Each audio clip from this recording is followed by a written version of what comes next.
Dear students, good morning. आज की इस वीडियो में हम एक्सरसाइज 1.3 का क्वेश्चन नंबर 10, 11 और 12 यहाँ सॉल्व करने वाले हैं।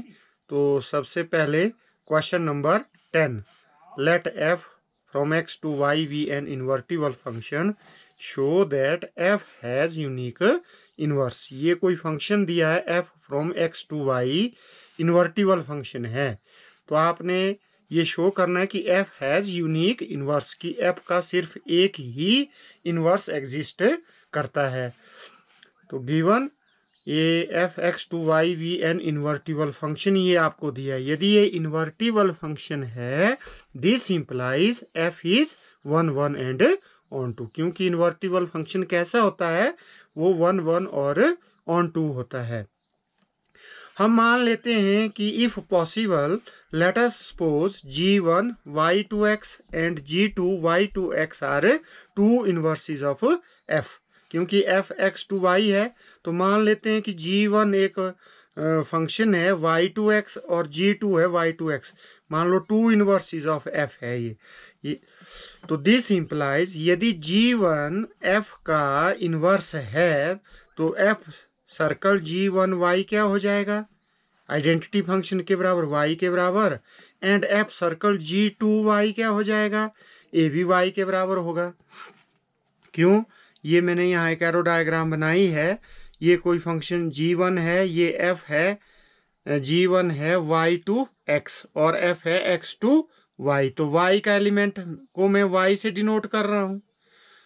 तो y का इमेज अंडर g1 क्या होगा, g1y, और g1y का इमेज अंडर f क्या होगा, f g1y। तो जो ये फंक्शन हुआ, ये हुआ f सर्कल g1, ये हुआ f circle g1 from y to y। क्योंकि ये इनवर्स है तो इसका मतलब है f सर्कल g1y किसके बराबर होगा, y के बराबर। और क्योंकि g2 भी f का इनवर्स है तो f सर्कल g2y भी क्या होगा, y के बराबर, मतलब आइडेंटिटी फंक्शन के बराबर होगा। ये भी y के बराबर है, ये भी y के बराबर है। This implies f circle g1y is equal to f circle g2y। क्योंकि दोनों y के बराबर है इसलिए ये दोनों बराबर हैं, इक्वल हैं। हम इसको इस तरह से लिख सकते हैं, f of g1y is equal to f of g2y, इस तरह से लिख सकते हैं। सिंस f इज 1 1, f कैसा है, 1 1, क्योंकि ये इन्वर्टिबल फंक्शन है तो f 1 1 है। यदि f 1 1 है, this implies g1y is equal to g2y। ऐसा क्यों हुआ, जैसे फॉर f इज 1 1, यदि f 1 1 है, if fx1 is equal to fx2 है, तो then x1 is equal to x2 होता है। यदि f 1 1 है, जिसमें हम पुट करते हैं कि यदि fx1 is equal to fx2 है, f1 1 है, तो this implies x1 is equal to x2। तो यहाँ क्या है आपके पास, यहाँ क्या है आपके पास, x1 किसके बराबर है, जैसे fx1 is equal to fx2। यदि ये f11 है तो this implies x1 is equal to x2। यहाँ x1 g1y है एंड x2 g2y है, तो f11 है ये। तो इसको हम क्या लिख सकते हैं, g1 is equal to g2। तो इसका क्या मतलब है कि g1 g2 कोई अलग अलग फंक्शन नहीं है, ये एक ही फंक्शन है, क्योंकि g1 is equal to g2 के बराबर है। तो this implies the function f has unique inverse. तो फंक्शन f का यूनिक इनवर्स है। Now question number 11, consider f from 1 2 3 to ABC given by f1 is equal to a, f2 is equal to b and f3 is equal to c. Find f inverse and show that f inverse का inverse is equal to f। ये आपने show करना है। तो आपको ये function दिया है 1 2 3 to ABC।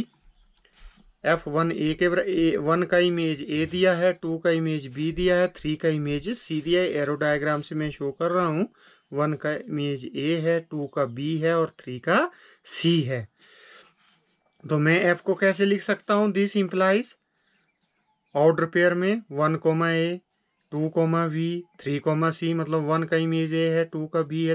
तो एफ को हम रोस्टर फॉर्म में इस तरह से लिख सकते हैं। अब यहाँ से हम क्या देख रहे हैं कि distinct element of set 1, 2, 3 have different images in set A B C, कि हर एलिमेंट का एक डिफरेंट इमेज यहाँ है।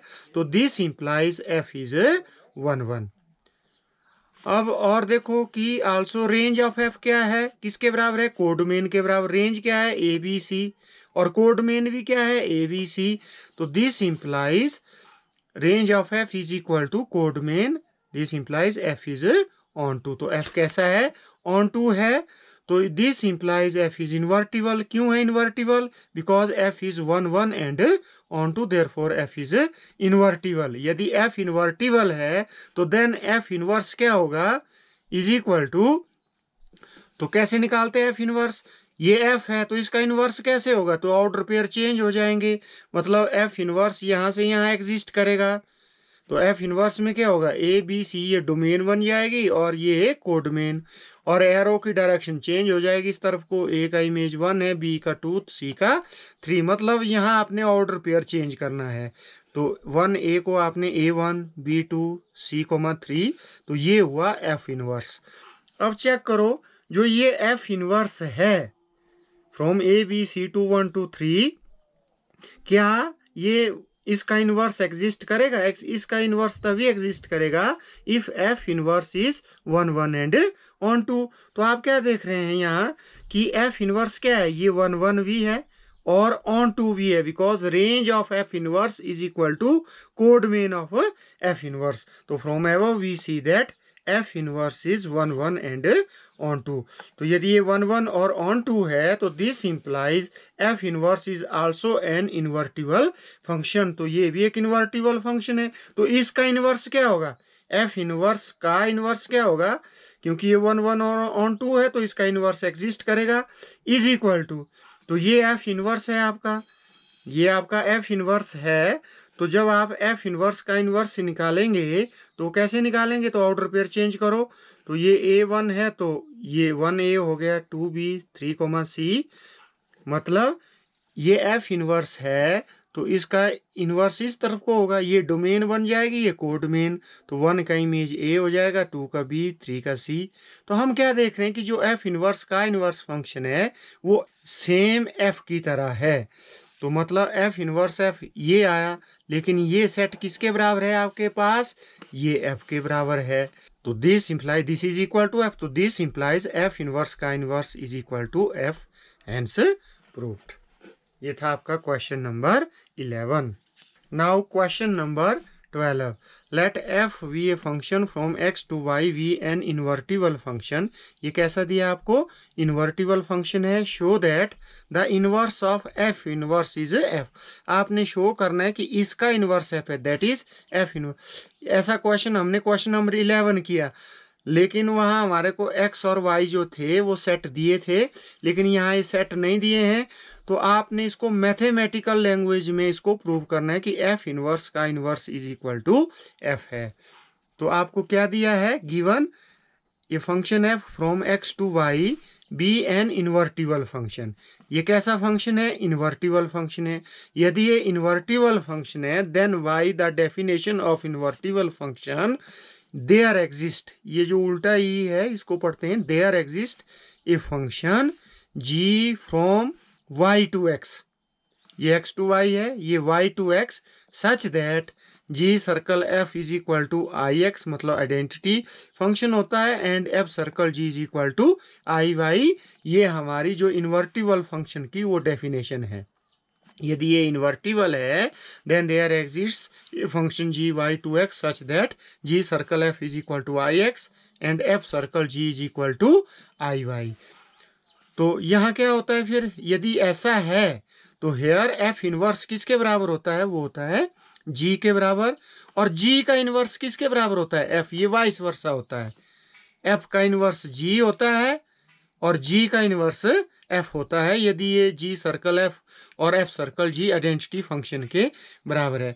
लेकिन मैंने g circle f is equal to I x क्यों लिखा, f circle g is equal to I y क्यों लिखा? हमने बहुत सारे क्वेश्चन इस तरह के कर लिए हैं, लेकिन फिर भी मैं आपको एरो डायग्राम से यहाँ शो कर रहा हूँ कि ये आइडेंटिटी फंक्शन, जैसे ये फंक्शन एफ है कहाँ से कहाँ है, फ्रॉम एक्स टू वाई, और जी फंक्शन है from y to x. X के एलिमेंट को, ये एक्स है, ये वाई सेट है, ये एक्स सेट है, तो जी सर्कल एफ कौन सा फंक्शन हुआ है, ये हुआ जी सर्कल एफ। हम जब कंपोज करते हैं फ्रॉम राइट टू लेफ्ट, इसको एफ सर्कल जी नहीं लिखते इधर को, इसको यहां से लिखते हैं जी सर्कल एफ। ये जी सर्कल एफ कहां से कहां हुआ, एक्स टू एक्स, मतलब जी सर्कल फंक्शन की डोमेन भी एक्स है और कोडोमेन भी एक्स है, और ये आइडेंटिटी फंक्शन है ऑन सेट एक्स। यदि identity function on set x है, इसको आई एक्स लिखते हैं।